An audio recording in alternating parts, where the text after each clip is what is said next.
It's time to move on to the grass season. We've finished with the clay for now. It'll be back for the Olympics, of course. And this is the first countdown episode where we're going to be previewing some talent for Wimbledon. Who's going to go far on the grass? And is it a two-horse race on the men's side with Sinner and Alcaraz? And could this be the widest Open Championship on the women's? Novak Djokovic has won the Australian Open. 35 matches unbeaten. He's done it! He wins his 14th Roland Garros title. Djokovic has won his 7th Wimbledon title. Yes, that's right, Ben. A lot to discuss on this episode. Thanks for everyone joining us. If you haven't already, hit that like button, subscribe if you're new. Roland Garros was pretty epic. I really enjoyed the semi-final in which we got to see the new number one versus the new number two, Carlos Alcaraz. The women's went as we expected, with Iga winning yet again. Wimbledon certainly presents new challenges altogether, and we're going to get onto that. But let's just stick to the clay for now. And what was your overall assessment of Roland Garros, Ben? Well, it's good to be back for starters. Great to see you on another episode of the Countdown. My overall assessment of Roland Garros was it felt like, if we're just going to split them in two, women's was sort of business as usual for Iga, and on the men's, I felt like it was sort of the coming of age of players, really, and the new breed coming through. It was saying sort of goodbye, it felt like, to some of the old greatest players. And I'm not saying that Djokovic is gone, but it sort of felt like that was Rafa's final one. That's what it felt like to me. And the fact that Djokovic, I mean, he went out injured as well. It just meant that we got to see some real fresh young talent. We got to see some brilliant performances, and we got to see a new name on the trophy, which I think that's a real big thing for men's tennis, is we need to start seeing some of those old legends stop winning some of these big Grand Slam tournaments so that tennis can move on a little bit and there can be a new fan base come through. And, well, Carlos Alcaraz, he has a huge fan base now, over 5 million on Instagram. Yeah, it's deserved. He's an exceptional player, someone who gives the wow factor. I feel Jannik Sinner doesn't produce as much wow factor, and I don't think he will sell as many tickets as a Carlos Alcaraz to a neutral fan. That doesn't always reflect on the stadiums, though, because I feel Jannik Sinner has fans from whatever country, whereas Carlos Alcaraz maybe doesn't. And he certainly gets so much support. They're both very supported. Like you say, it felt a bit like a coming of age of the younger players coming through now. But these two, they are young players, but they're experienced young players, I'd say, at this stage. We've seen them on tour for quite a few years now. Not that many years, but enough to know what we're going to get from them. They're number 1 and 2 for the reason, because they're consistent throughout a season. What other young players for you at Roland Garros on the men's stood out and you think maybe surprised some people? I mean, really young players that did well. I would say I was actually impressed, despite having not too good a season. I thought Holger Rune was really good at Roland Garros. Yeah. I mean, he's the obvious one to pick, really.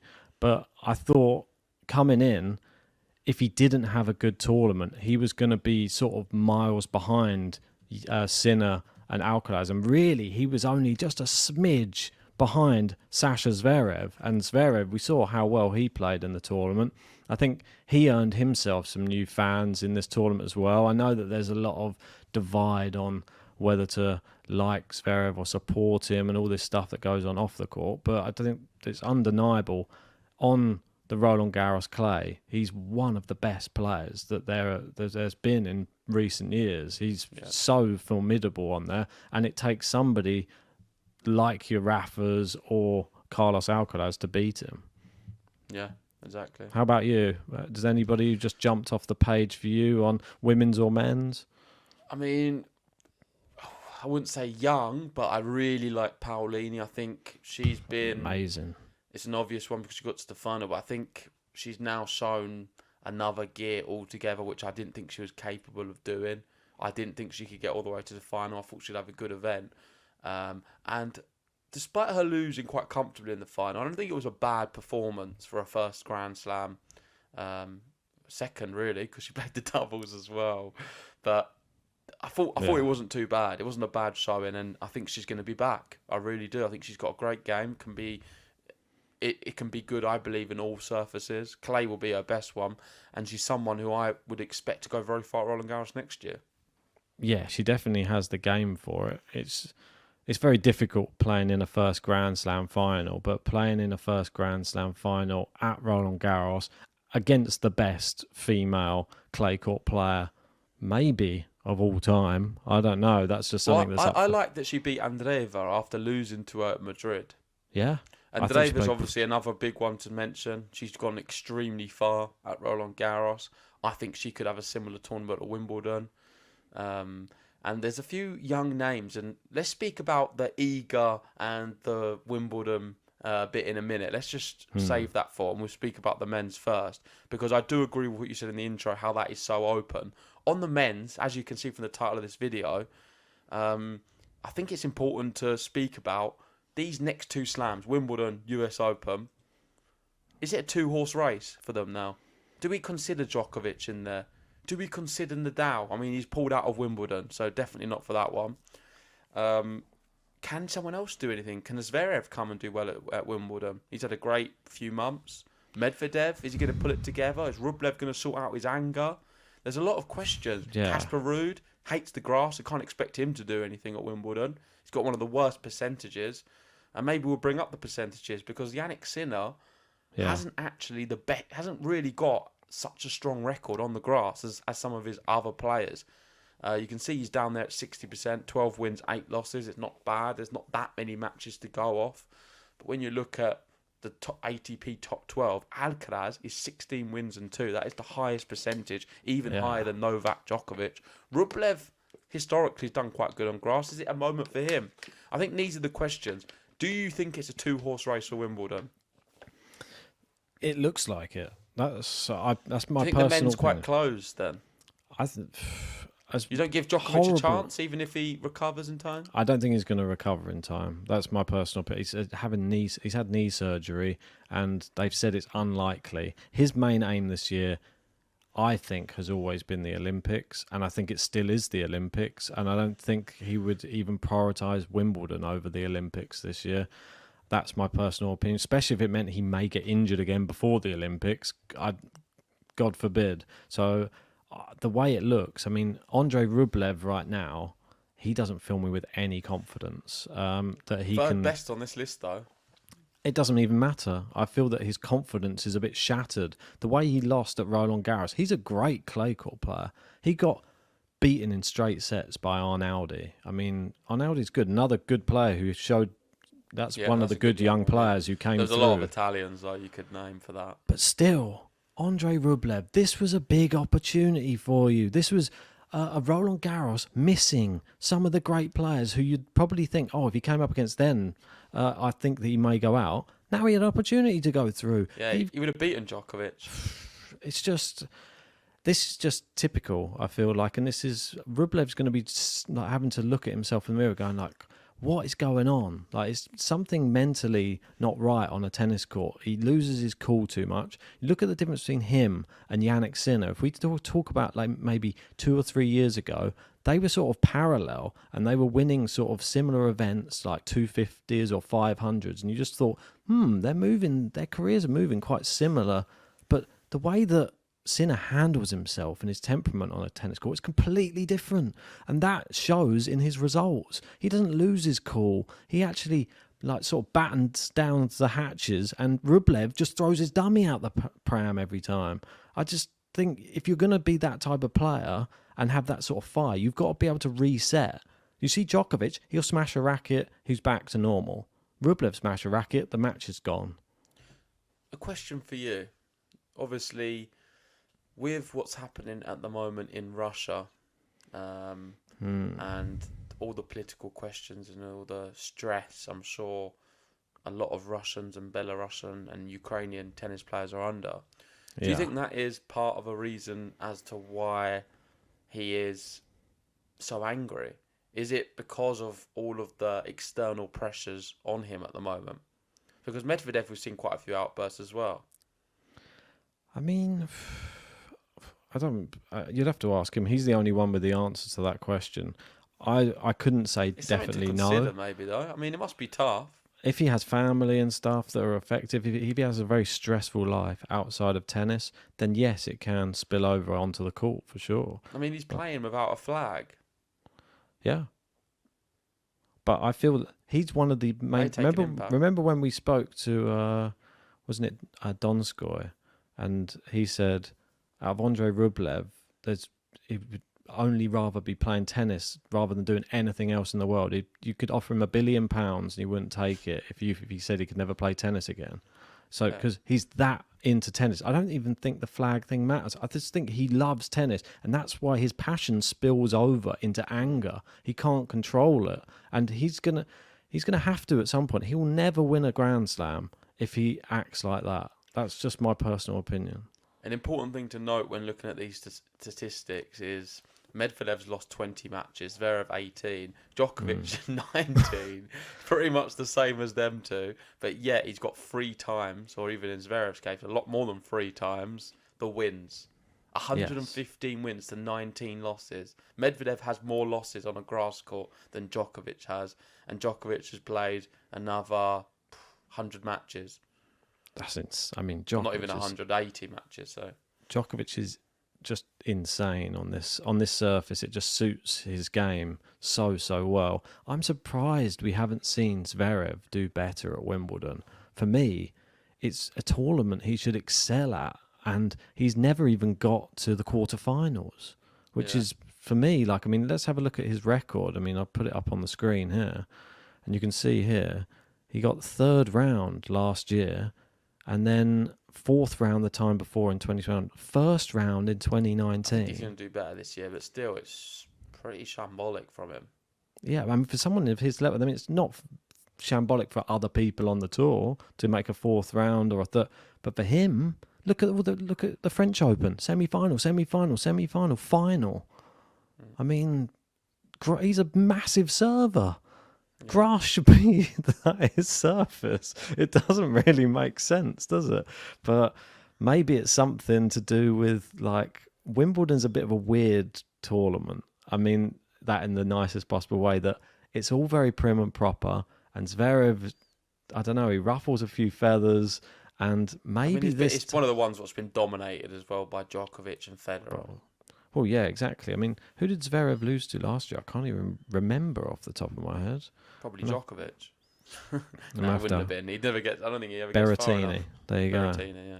Yeah, I mean, if you face Berrettini on grass, it was a straight sets loss though. So it's just you'd expect Zverev to maybe do better. But Berrettini, another player, where's he now?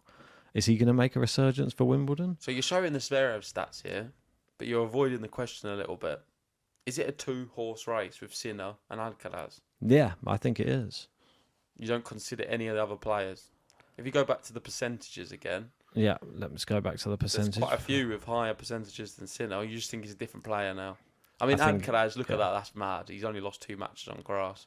But the other lot.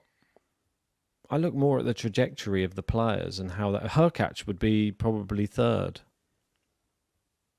Obviously. I know what you mean.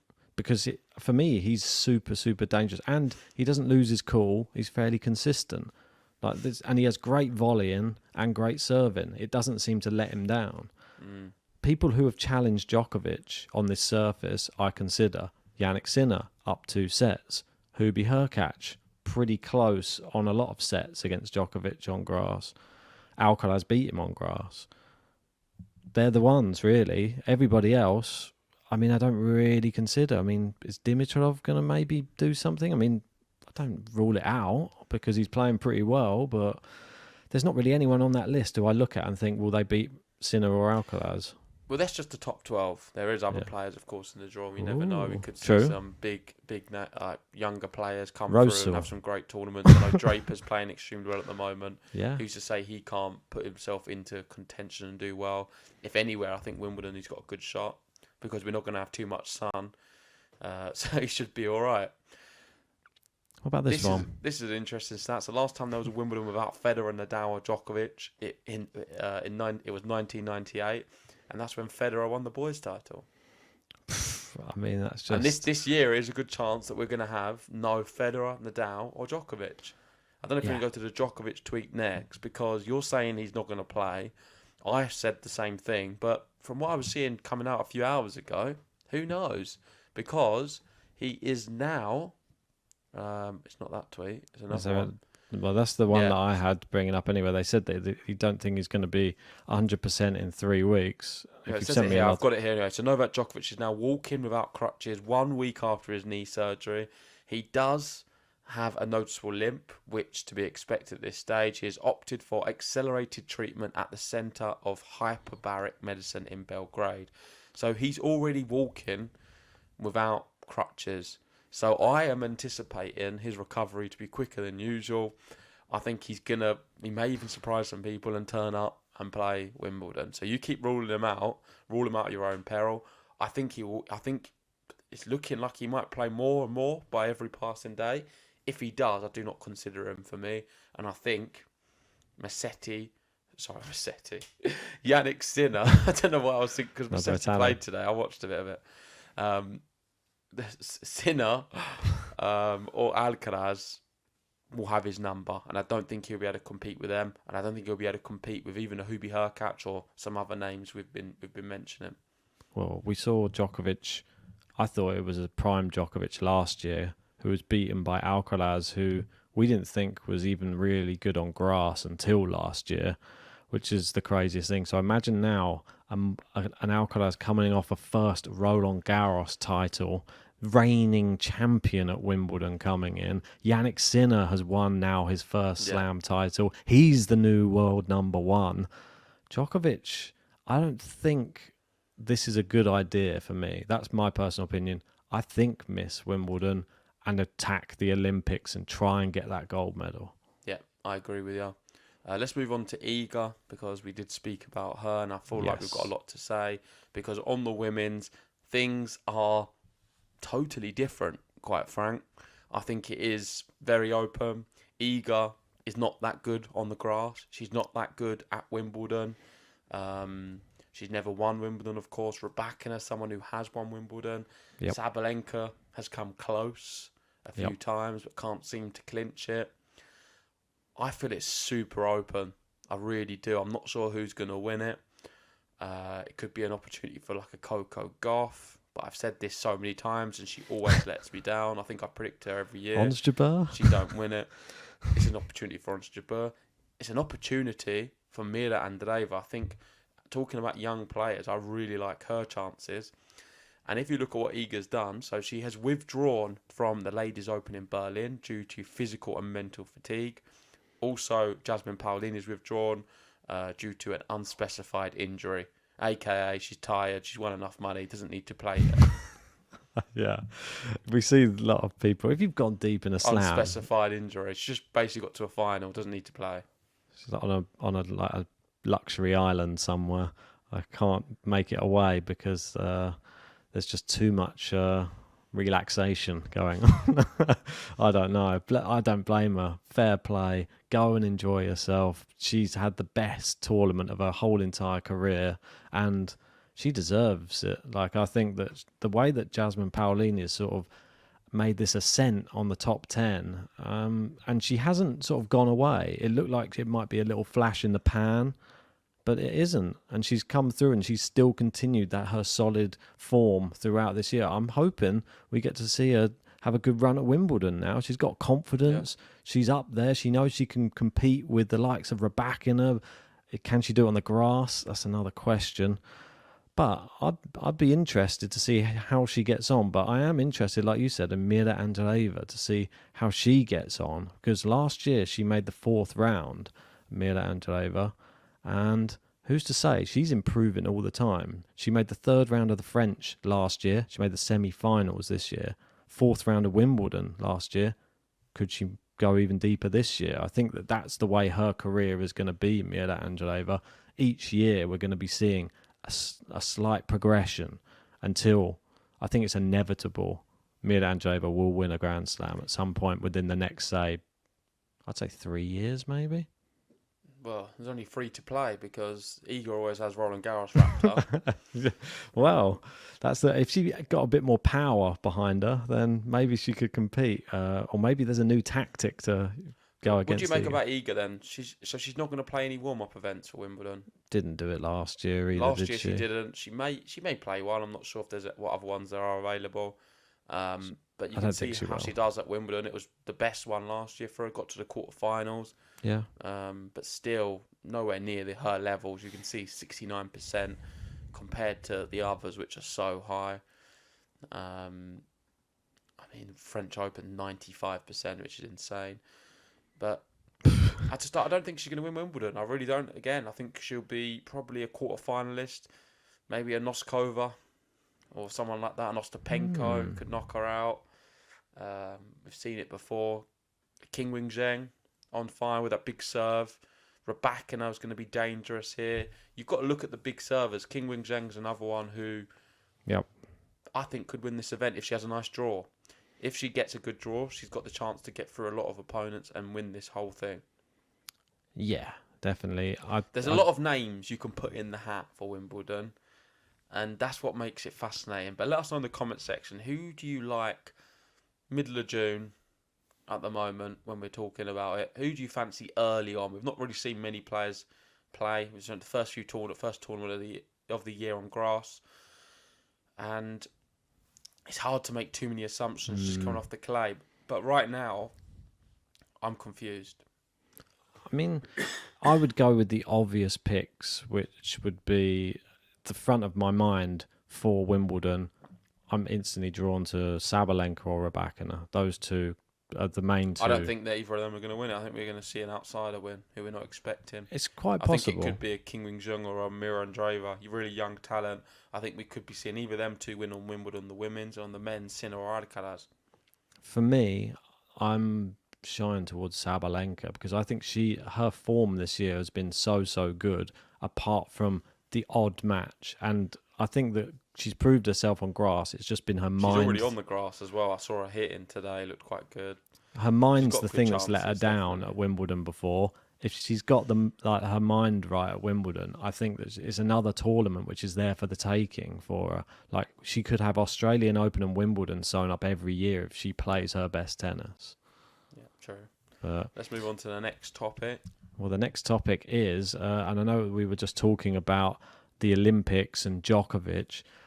There's going to be an interesting new thing coming at the Olympics as well, because somebody's announced that they're going to be playing the Olympics, and it is Mr. Rafael Nadal. And he's playing doubles with Carlos Alcaraz. It is the king and the prince of clay. I mean, this is a spectacle, which I think we've been wanting to see for a long time, not just as a friendly exhibition, Netflix slam or whatever. I would love to try and get tickets for it, but I don't think it's going to be that easy. I don't know how it works with the Olympics. I think it's like you don't really get specified matches. It's just like days and slots, and then you either get lucky or you don't. So I'm going to chance my arm. I don't know if there's a ballot or how it's going to work, but it would be great if I can get over to Paris. It's not too far from London, and watch some of the Olympics. I always enjoy it. The one in London in 2012 was amazing. I think tennis maybe isn't that high on my priority list for the Olympics. I think it's sometimes a little bit unnecessary. You'll have players not opting to play. I know Badoza's not playing because she gets two mandatory events, two protected rankings, and she's picked Wimbledon, US Open, and I don't blame her. I think when you look at tennis, Grand Slams will always be above an Olympic game. That's just for tennis, though. Irrelevant to that, go back to Nadal and Alcaraz, because this is so exciting, and I'm going to be really, really cheering them on. I'd love to see them both win it together. I think it'll be a special moment for Alcaraz. And he's already said something quite interesting, that he is, like, if he would rather win Olympic gold than Wimbledon this year. Pretty mad, isn't it? I mean, it's sort of like it's a one for every 4 years thing. That's why a lot of I don't players think it's just value that. the Like, Olympics to do that as well. with Nadal Oh, it's in just his last season at Roland Garros on the clay, considering you've just won. I mean, you've got two of the most recent Roland Garros champions playing with each other in the doubles. So are they favourites? I don't know. I mean, Or would you fancy like a Baleli Vavasori for Italy? yeah, there's probably going to be like another like double specialists in there. That's the problem that you come up against. We've got a few for GB. GB in the doubles have a good shot. Salisbury, he's pretty decent. Murray. Who else have we got? Jamie Murray as well. Andy Murray might jump in as well. Why not? Yeah. We're quite good in the mixed doubles as well, I think.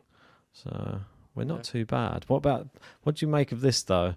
Because of this doubles pairing, have you heard that Nadal is intending to play Hamburg, which starts 2 weeks before the Olympics, and he's trying to convince Alcaraz to come and play doubles in Hamburg with him as well. As preparation. I mean, Yeah. quite a good. I mean, it'll be so Hamburg, popular to there'll get be there. no Maybe I'll go tickets. you won't be able to get anywhere near Hamburg if them two are there playing. Imagine that doubles, like the first time that no one can get near a court where doubles is I mean, on. if it's the case, it would probably be good for us to try and go in some capacity. I mean, it would be incredible. Yeah. Like just seeing those two, even if it is just for fun and they're having an exhibition doubles. I mean, we saw what it was like with Rafa at Roland Garros. His practice was 10,000 people. I mean, it's just ridiculous. Everyone wanted a slice of it. They did indeed. But yeah, how do you see finish with this with the Olympics? How do you see the final Olympics for Rafael Nadal going? Do you think that he will leave with a medal? I'm just going to say that. It doesn't have to be gold. Who knows? I think he played very well at Roland Garros. And I think the draw was so unfortunate getting Zverev, as you saw from the graphic earlier, gets to the semi-finals every year or final for the last 3-4 years. So one of the best, most consistent Roland Garros players he drew in the first round. It couldn't have been any worse. Just fresh off winning Rome. So I think he played at a good level. And if he plays at the same level as Zverev, maybe even be even better by then. You never know. He's got a shot for the gold medal. Why not? It's at Roland Garros. I'm not so much thinking of the doubles. Doesn't interest me so much. I know it's great to have this pet partnership, but the singles is going to be where it's at. And It could be fantastic. It really could, because you're going to have Djokovic there fighting for a gold medal. You're going to be having, well, I don't know if we're going to have anyone for GB, but hopefully it's not Murray. I'd put Draper forward, surely. Poor Murray. He's so good at the Olympics. I don't think you can even deny him if he wanted to play it, to be honest. Sinner. It's gonna be great. The amount that all the players playing, and that draw is gonna be very exciting. We'll try and cover as much as we can. Think how big the Davis Cup was. So that's what Sinner brings along, like a lot of Italian support, doesn't he, for anything which is like a national event. So Italy have a good shot of a medal in the tennis. Most definitely do. Yannick Sinner, if he's involved, they always have a shot. Singles or doubles. Or mixed doubles. Jasmine Paolini Sinner. Outrageous. I mean, that could be the mixed doubles. Yeah, definitely. Well, let us know in the comment section, who do you think is going to be winning gold at the Olympics? Want to hear your thoughts. And just to finish up today, let's just have a look at what's been going on across all of the matches that have kicked off on the grass courts, because there have been a few tournaments going on. I'll let you pronounce the first one. It's in the Netherlands. It's the the Herten Genbosch. That's it, the old Herten Genbosch. And yeah, obviously a few Dutch players in there. Griekspoor back on the grass again. Hugo Humbert, another one who could do some damage on the grass. I like him. Very good grass player. Zverev pulled out, as you'd expect. Musetti almost went out with a tie break. I did watch a bit of that today. Draper doing fantastically well. Yep. He beat Giron, and I think Giron's the guy who beat Andy Murray, and there was a tweet for that because it's quite sad, really. Go on, send it over. I sent it already. Oh, is it? Oh, yeah, no, I did. I saw it on there, actually. You're and right. that is I'll bring Andy that up. Murray said yesterday he hadn't broken serve in a while after losing to Marcus Giron. James looked into it, and he hasn't actually broke serve on tour since 24th of March against Mahatch in Miami, and he was 2-15 in that one on break points. So Andy Murray clearly having a massive problem at converting break points. Went out to Giron on the grass against someone he should be able to beat him on grass, and the end is very close. That's why I don't want to really be seeing him representing GB at the Olympics. Maybe the doubles, I don't mind. That'd be quite fun. It's getting a bit sad now. When somebody's struggling to even break serve, he's getting opportunities to break. You can see that even the one he broke, he got 2 out of 15. He can't convert a break point. I mean, he's not getting many opportunities maybe since the recent months, but I think it's all mental, to be honest. Let's move away. It makes me sad talking about Murray. I don't want go back to the matches. Let's speak about Draper. He did well. Yeah, Draper did well. He's through in straight sets. No, he threw in 3 sets, against Giron. We've got this one, which is the women's version of the Hertogen-Bosch.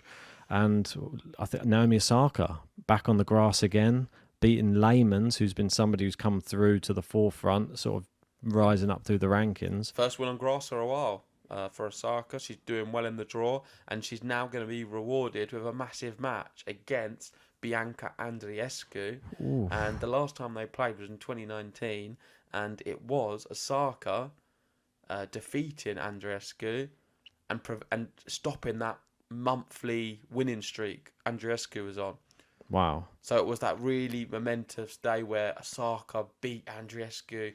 Andreescu looked unbeatable and unplayable. Great rivalry between the two of them because they're top players. They've only played the one time, like I said, but I think that's a really interesting one. Andreescu, Osaka. I make Osaka favourite, clearly. I think she's been amazing. She almost beat Iga at Roland Garros, not even good on the clay. Is she someone who could go far and win Wimbledon? I'd love to see it. High pedigree. I mean, how crazy is this as well? That would you have ever expected? Obviously, that last match they played was 2019.